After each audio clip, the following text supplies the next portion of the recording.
عزيزي المشاهد، مرحبا.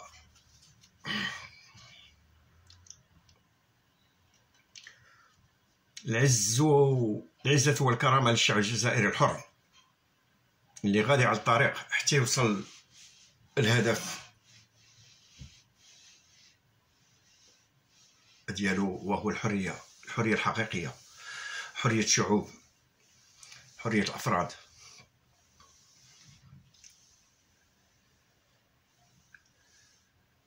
والذل والعار للشعوب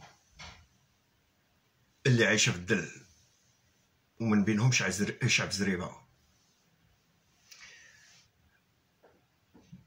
اللي كيساهم في تدمير بلادو، لان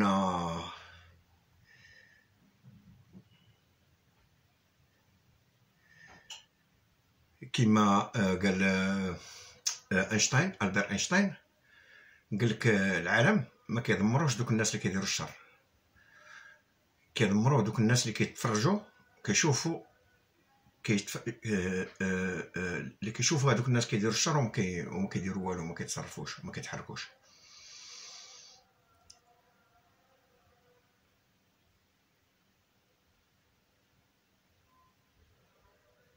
وهاد السيمانه شنا الشعب السينيغالي ياك المغاربه كيقول لك السينيغالي وهذاك هي سينيغالي كنقولوها ياك، ونشوف اش داروا سميتو ثوره حقيقيه. وعاشت جمهوريه شمال افريقيا الحره.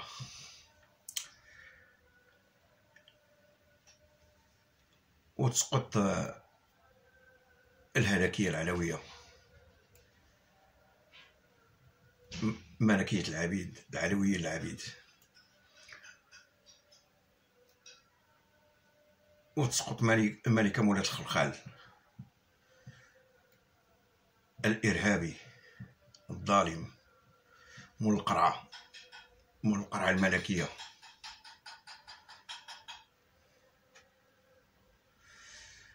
وهو راه ساقط أصلا. الآن راه وصل على ملي وصلت القضيه ديالو ديال مراتو سلمى الامم المتحده، ودوك على واش غيتحاسب،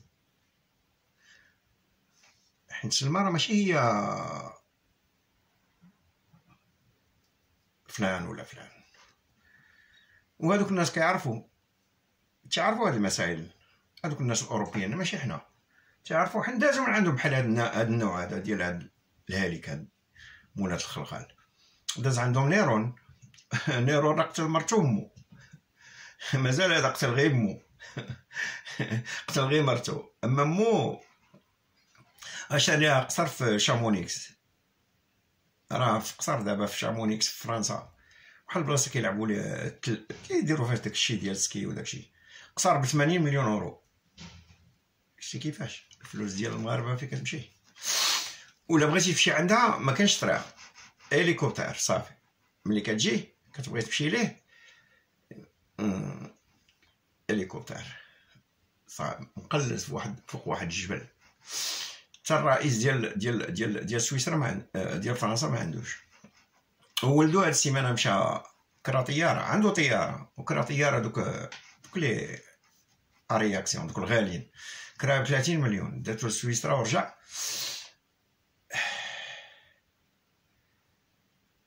30 مليون باش يشري صمطه هيرميس. مشى لمغازا هيرميس شرا صمطه ب 1000 اورو وخلص الطياره ب 1200 اورو، وخلص الطياره ب 30000 اورو. هي 31000 اورو صمطه باش يشري صمطه. فهمتي كيدرب فيه على المستقبل كيفاش حتى هو ديك العبوديه ديال الرغبات. ما كيربيش فيه الوطنيه ديال انه كيفاش يعاون الشعب ديالو، ولا كيربي فيه سميتو. ولكن ما نظنش انا محمد السادس غيكمل. لا ما يكملهاش، ما نظنش. اذا نرجعوا للموضوع تاعنا. حيت شي ناس جي فيو لي رياكسيون ديال سيرتان اوديتور قالك راه ماشي انا اللي اخترت هاد الطريقه، راه الناس اللي زابوني تاعو هما اللي قالك بغينا مواضيع هادفه. اذا سي با ان سوجي اللي مخدم الموسيقى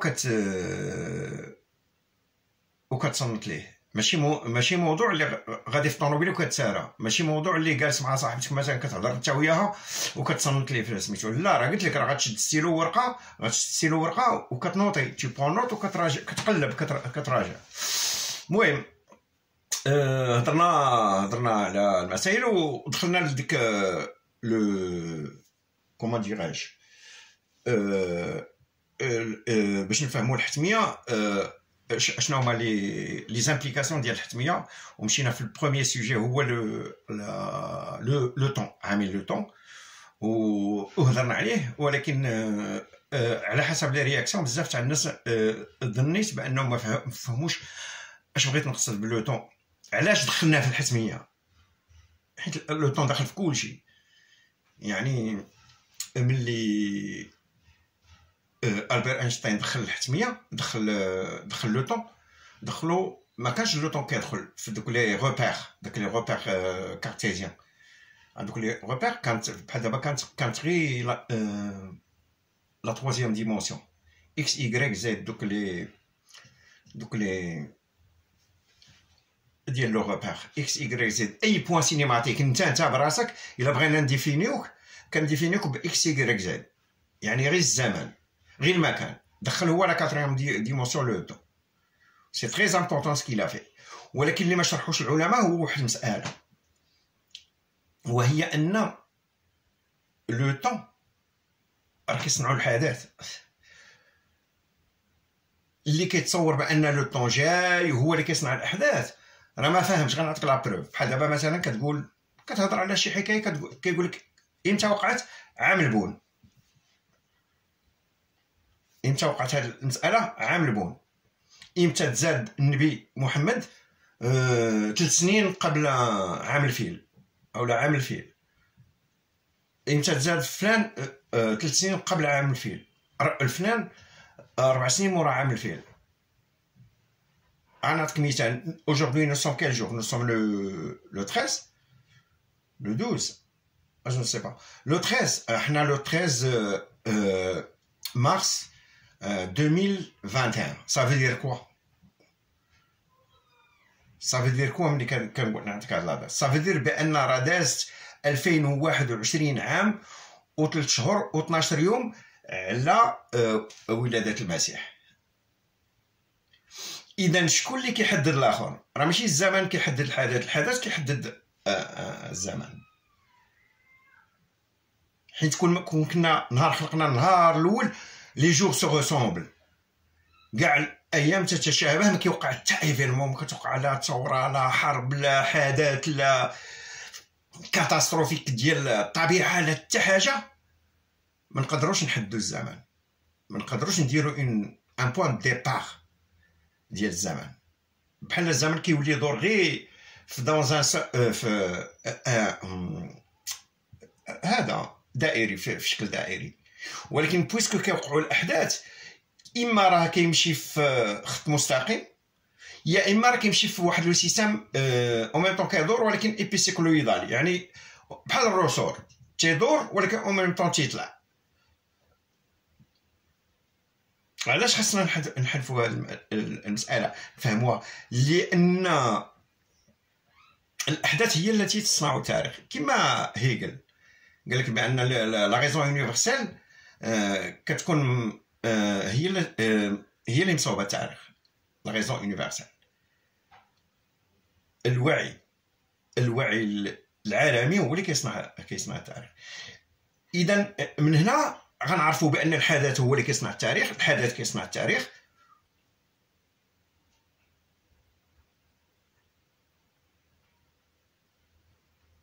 ونقدروا نصنفوا الانسانيه الى قسمين: ناس خلقوا ليصنعوا التاريخ، وناس يعيشون على هامش التاريخ. ناس تولدوا باش يصنعوا التاريخ هكاك فطريا، خلقتهم الطبيعه باش يخلقوا. وناس غير تياكل بحال الحيوان، بحال الحمار تينعشوا هذا وسميتو شريت الطوموبيل وهذا درت ابارتمون مشيت لامريكا، مشيت لامريكا وداكشي. وناس كيصنعوا التاريخ بحال حنا دابا الشعب ديالنا ما عمرو ما صنع ما انا كنشوف قدامي دابا عندك الشيء اللي تعاود لينا راه كله كذوب.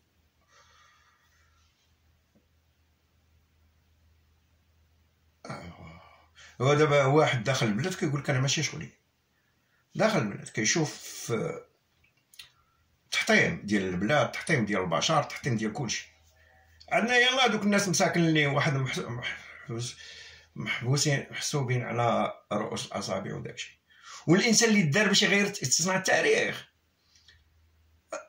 راه مالغري لوي يعطيه كلشي. بحال دابا الدراري ديالنا مساكن اللي عايشين في الخارج بعدا كاع اللي كيديروا الفيديوهات كلهم بدون استثناء هو عايش في بلاد انت ما عايش فيها، عنده الحريه، عنده الكرامه، عنده القوانين، عنده سبيطار، عنده كذا كذا كذا كذا كذا كذا، عنده كلشي. اي بورتون حيت هو خلقاته الطبيعه باش يكون صانع كيصنع التاريخ، ما سكتش. شي مشى ضربها بالعصا، عايش بخير، كلشي موجود، انا عايش. ويجي تفرشخ عليك حتى هو من الصيف للصيف، حتى هو ويدير لك سلسله ديال الذهب وهذا الطوموبيلات لا تيهضر. فهمتي؟ وكنتي حتى لا ما غتهضرش. اذا هنا هذوك الناس خصنا ماشي تبقى تكريتيكي فيهم وداكشي.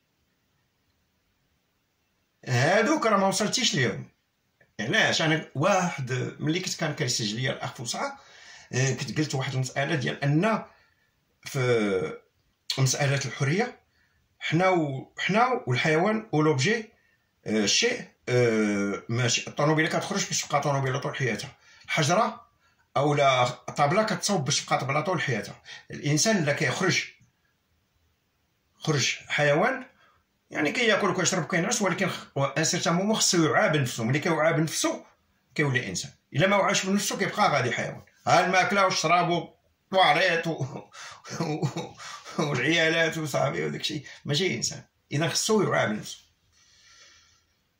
المساله الثانيه اللي هضرنا عليها هي هضرنا على لو مون طومبوريل و لو موند راسيونيل. واخا انا راني دوزت في شي حاجه غنحاول نعاون معاكم، وهو بان فهمنا بان العالم منطقي، العالم بانه راسيونيل يعني عقلاني، يعني وراء كل حدث كاين واحد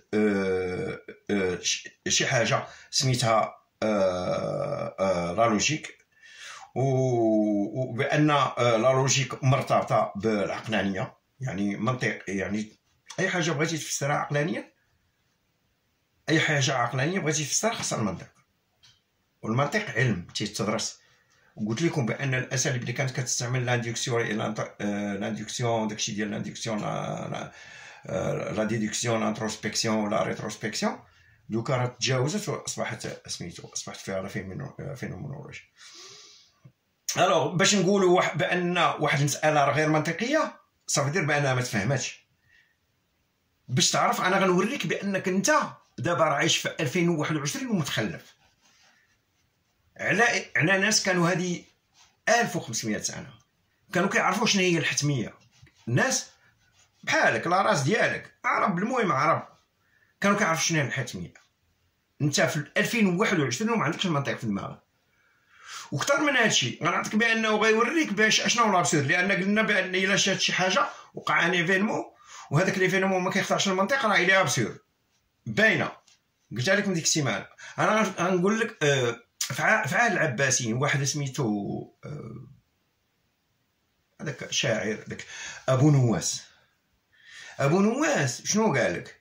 قال لك لولا اشتعال النار فيما جاورت ما عرف طيب عرف العود. لولا اشتعال النار فيما جاورت ما عرف طيب عرف العود.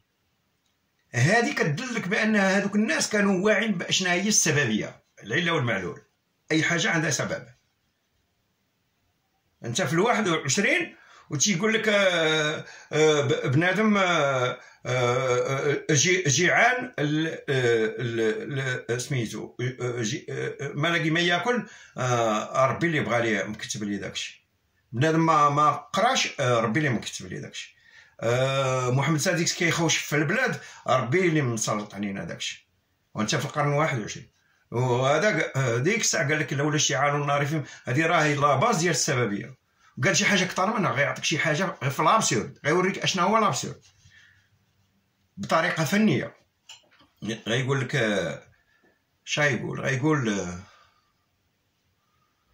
غيقول شدني الشوق الى ابي فوق فتدحرجت من تحت الى فوق. دابا هو سيتي ان نومو سيكسويل، فهمتي؟ ودخل عليه شي واحد مثلا كان معروف واقيلا بالغلمان وداكشي، ولقاني سميتو قال لي راه تكركبت.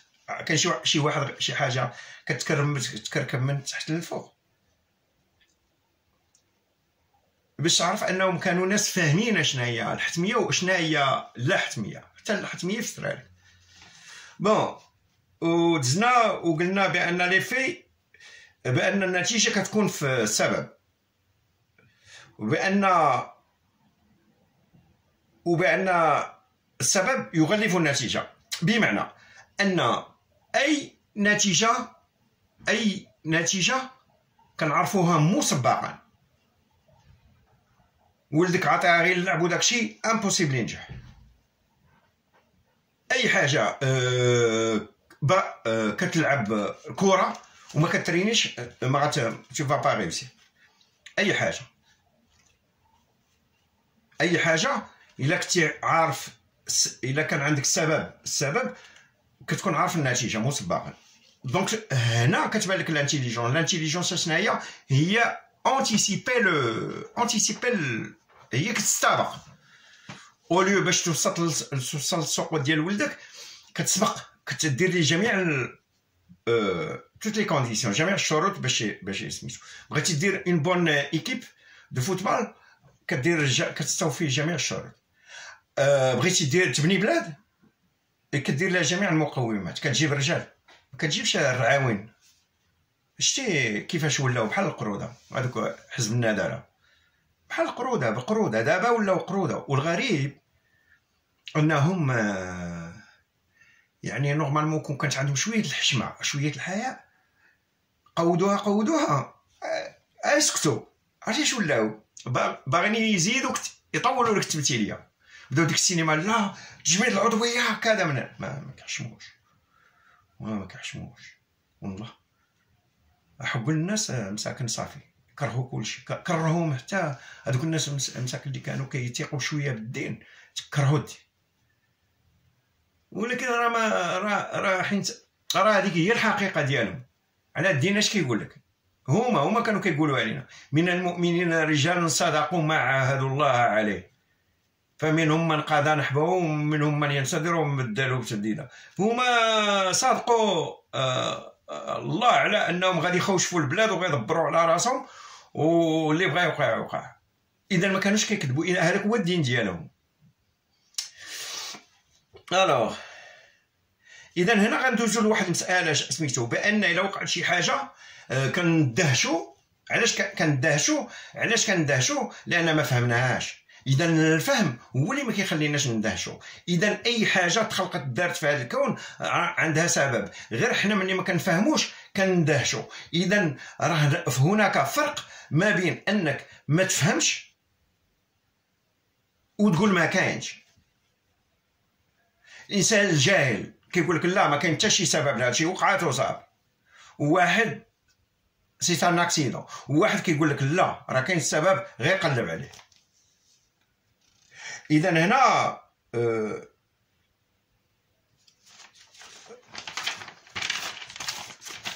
هنا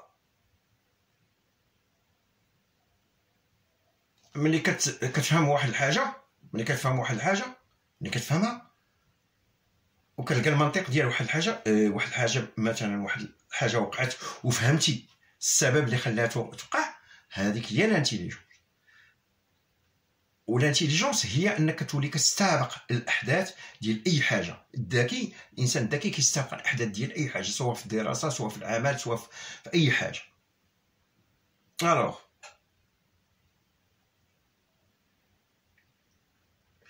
يعني كيولي كيعرف مسبقا النتائج ديال واحد الحاجه اللي كنعرفوا الاسباب ديالها.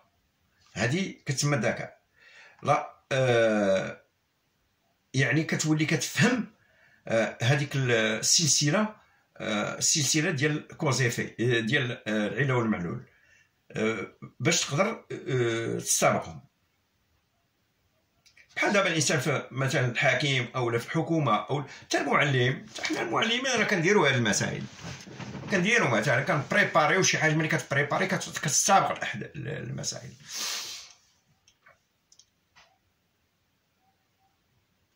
حيت علاش؟ حيت ملي كنعرفوا الاسباب كنقدروا علمي قبل ما توقع النتائج كنستنتجوها.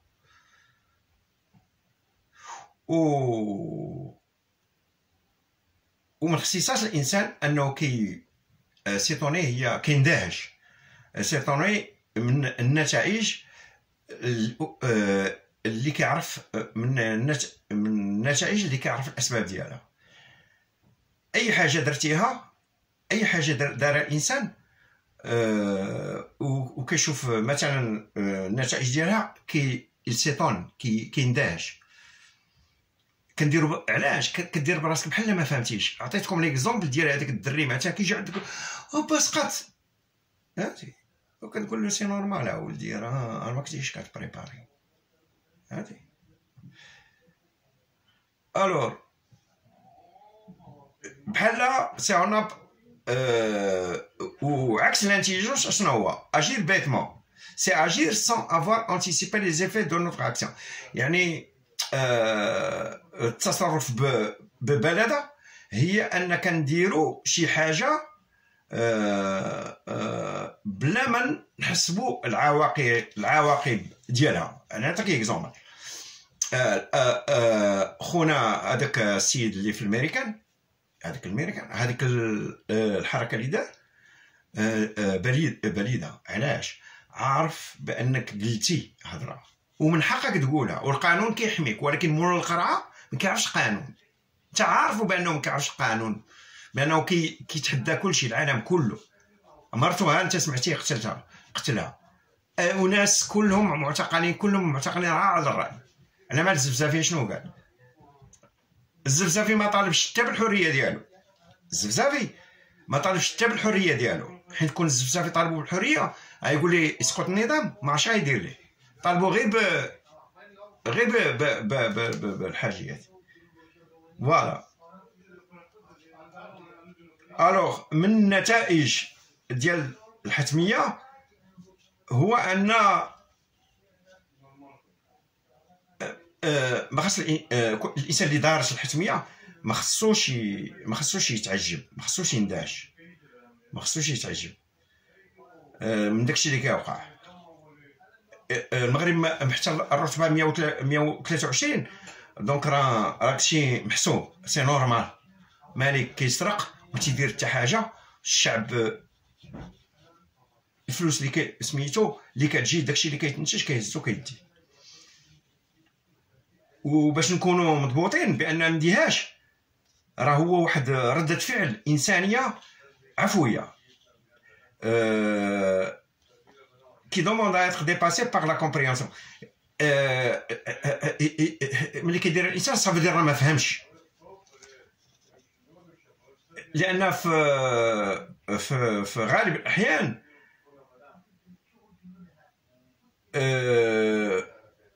الانسان كيقول لك، اي انسان واخا تلقى عنده الدكتوراه وكيقول لك ماشي معقول. هذيك الكلمه دير ان ماشي معقول. بحال دابا مثلا واحد خارج الزقه محيح معري، هاد السيف اللي داز حدا تيعتح، كتخرج كتقول ماشي معقول وماشي بلاد هادي. فهمتي علاش؟ حيت ما فهمتيش. الوغ وبان هذاك الشيء اللي كيوقع راه ماشي منطقي وما يمكنش، ولكن في غياب السببيه واضحه. علاش؟ لان كاين السبب، كاين السبب اللي كيكون واضح وكاين السبب اللي غير واضح. وملي كيكون السبب غير واضح، هذا لا يعني غياب السببيه بصفه خاصه. الوغ هنا il arrive très souvent que les événements soient conduits par une chaîne de causalité inapparente. في غالب الأحيان كتكون هذيك الأحداث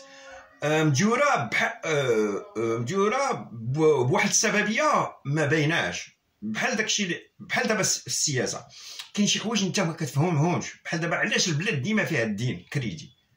حيت ما عندكش واحد رجل اقتصادي يشرح لك اشنو هو الكريدي وعلاش الكريدي وكيفاش كناخذوا الكريدي وفين كيمشي الكريدي وكذا وكذا. ولكن لا جاك رجل اقتصاد وشرح لك هذه المساله، كتولي عندك المساله. اذا كاين الاسباب الظاهره والاسباب غير الظاهره، كتكون غير مرئيه وكتكون غير ظاهره. et affirmer qu'il n'y a pas de logique dans un phénomène ou c'est s'exposer à l'humiliation intellectuelle. شتي كيفاش؟ باش تقول ما كاينش واحد المنطق في واحد الظاهره، واحد الحاجه وقعت وما عندهاش منطق، راه عار حشومه وعار في المجال الفكري. يعني هذا هو الدور ديال المجال الفكري. رجل الفكر دابا عندك، كون كان عندك رجل الفكر في المغرب غيشرح لك كل شيء، علاش الاحزاب ولاو مريقيه، علاش كيفاش دازوا هذوك الرعاون ديال الندله والتعريه، كيفاش ديك الصحافه ولات كلها غير المطبلين، ولات صحافه الصرف، علاش الشعب ناعس. هذا هو الدور ديالنا.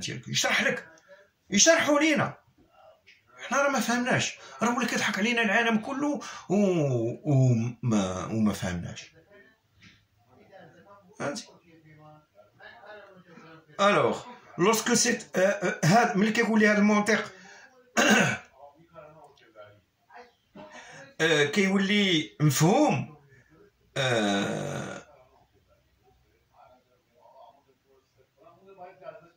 ملي كيولي هذا السبب ديال اي حاجه وقعت. بحال دابا مثلا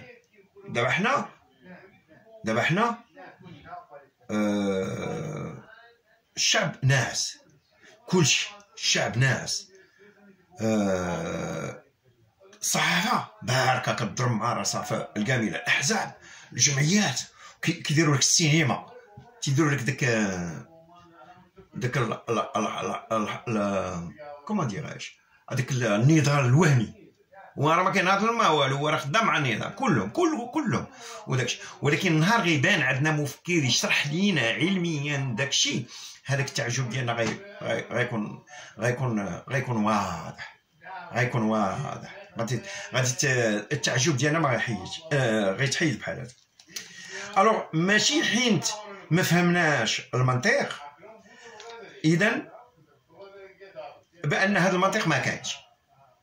ماشي حيت ما فهمناش المنطق ديال واحد الحدث كو هذاك المنطق ما كانش. الوغ الدهشه ليطونمون نو دوا با اتر بونسي كوم لا رياكسيون ا ان شوز امبوسيبل.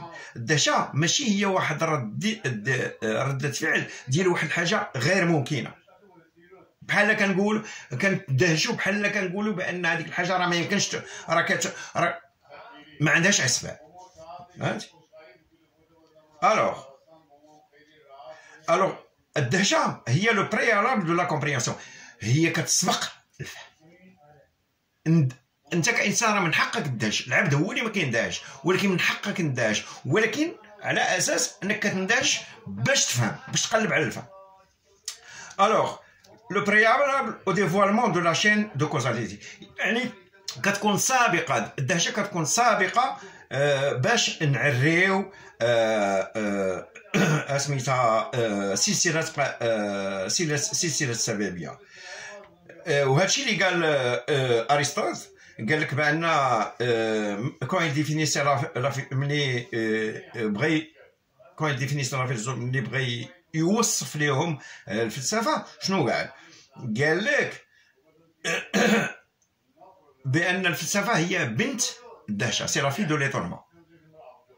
يعني ان الفيلسوف اول حاجه كيتبهر، كيشوف شي فينومين كيتبهر، وثاني حاجه كيقلب باش يفهم، ماشي كيتبهر وكيبقى ساكت، لا كيتقلب سميتو. Alors, autrement dit, c'est parce que l'on ne comprend pas les causes, لأننا لا نفهموا السبب ديال واحد الظاهرة، que va naître en nous le désir de comprendre. غيتخلق في الداخل ديالنا ديك الرغبة باش نفهموا، نقلبوا باش نفهموا. Alors, نفهموا الأسباب. En ce sens, l'étonnement est le symptôme de notre ignorance. إذن هذاك الدهشة راه هي العرضية ديال الجهل ديالنا بواحد المسألة. Alors, et c'est pas parce qu'une chose nous paraît étonnante qu'il n'a pas de cause، ولكن لأن ليس ماشي حيت كاين واحد الحاجة كتبان لنا مدهشة بأن راه ما عندهاش سبب. بالعكس c'est parce qu'elle est étonnante qu'elle doit nous conduire à identifier les causes. لأنها مدهشة خصها تؤدي بنا إلى معرفة الأسباب. Elle doit nous conduire pour nous interroger, pour la comprendre. خصها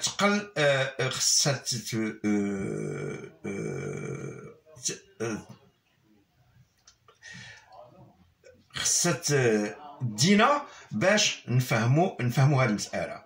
Elle est très bien de s'étonner, mais le problématique c'est de faire de son étonnement une preuve de l'irrationalité. مزيان أننا ندهشوا، ولكن المشكل هو ملي كنردوا من ديك الدهشة واحد حجة ديال لا عقلانية الشيء.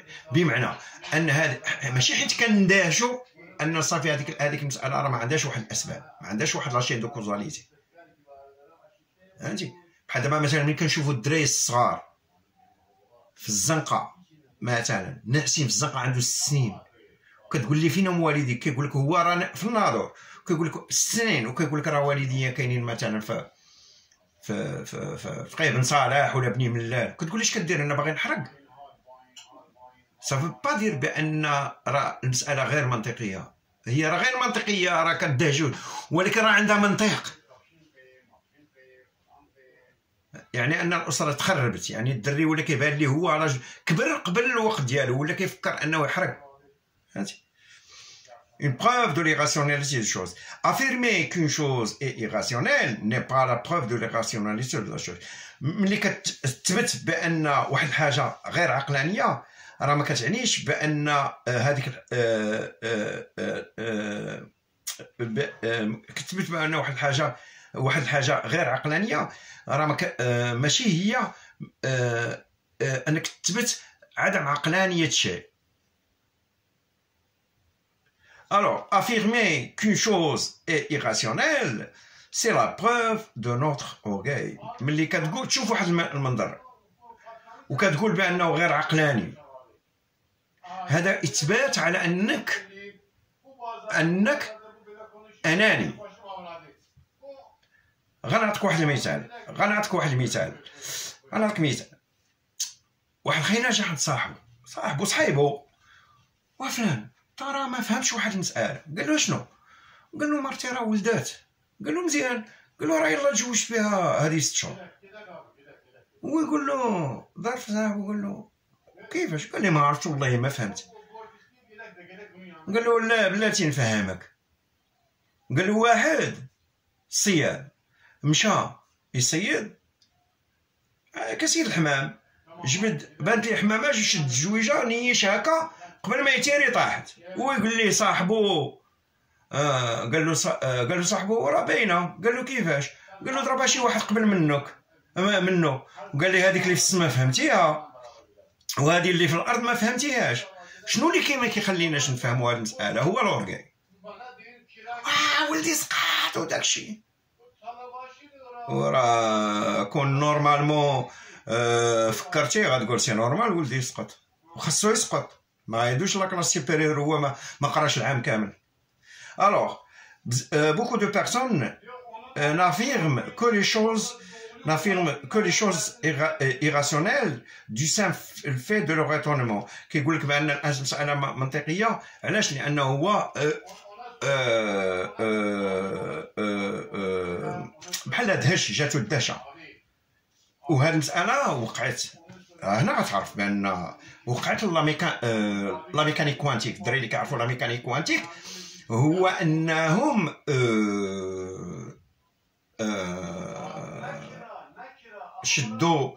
شدوا واحد المساله، شدوا واحد داروا دي زيكسبيريونس على الالكترون. الوغ الالكترون ملي تم غادي ملي كيديروا ليه الكاميرا كيمشي نورمال كومين بي بحال واحد البيه، ولكن ملي ما كيديروش ليه الكاميرا كيلقاو لاطراس ديال واحد ديك لي زانترفيرونس، دوك امواج بحال الموجه. يعني بمعنى انه موجود في جميع هذاك الخط كله. الا كان فيه مثلا 10 متر صافي دير راه هذاك الالكترون راه موجود فيه. نادو بغاو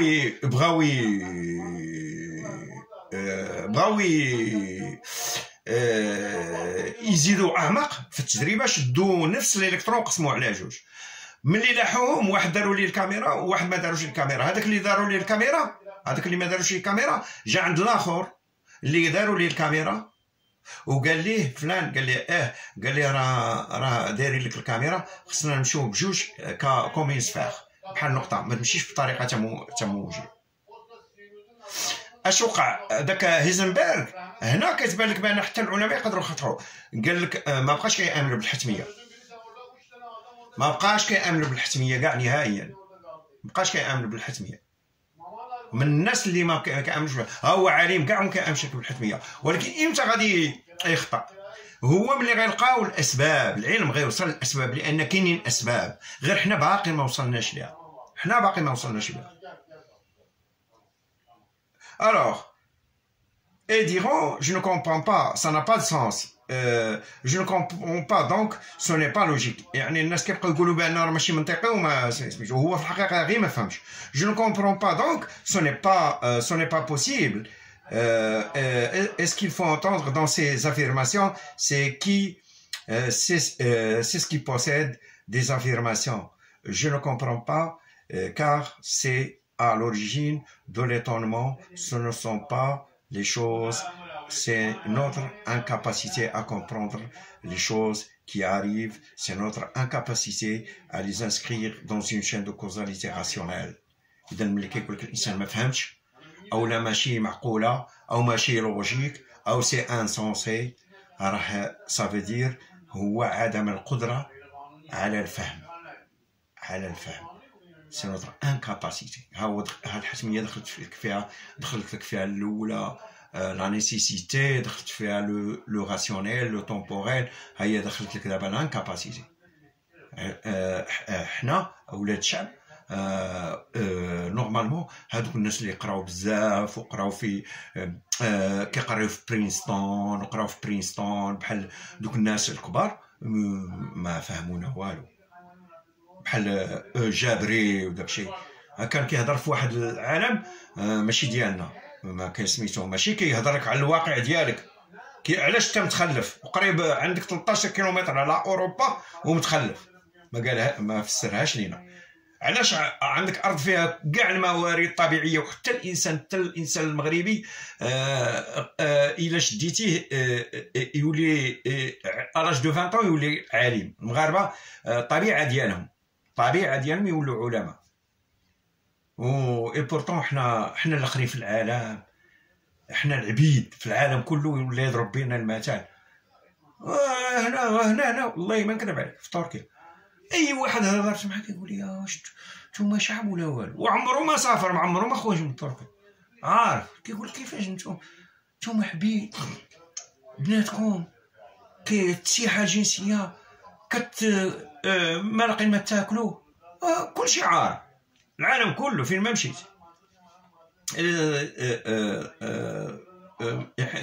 Alors, mais cette chaîne de causalité rationnelle existe nécessairement. يعني أن علاش كنبقاو نقولوا بأن راه ماشي ما يمكنش، ماشي معقولة وهذا لأننا ما فهمناش هذيك السببية، لا شين دو كوزاليتي، السلسلة ديال السببية.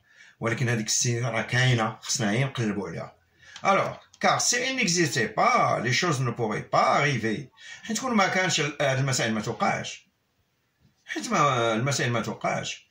حيت الماء كون ما درناش في درجة ديال الحرارة تحت الصفر ما يوليش ثلج، فهمتي؟ او غنجي غنحط انا الماء في بيت عندي فيه 45 درجة غيولي ثلج، ما يمكنش. حيت rien n'arrive sans cause، حتى حاجه ما كتوقع بدون سبب.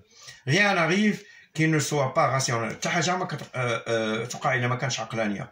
et quand on dit que tout est rationnel، ملي كنقولوا كلشي عقلاني، هذا يتضمن également les phénomènes et les comportements dits irrationnels. هذا كذلك كي ينطبق على الظواهر وعلى التصرفات الغير منطقيه. الوغ شكرا، وكنتمنى تكونوا بخير، وتنصح الناس اللي باغيين يخدموا على هذا الموضوع يتفاعلوا منطق، حيت كاين اللي كيبغي يتفاعل وكيطرح واحد السؤال ماشي سميتو يفوت طرافاي. شكرا، وحتى الجزء الاخر. بارك الله فيكم.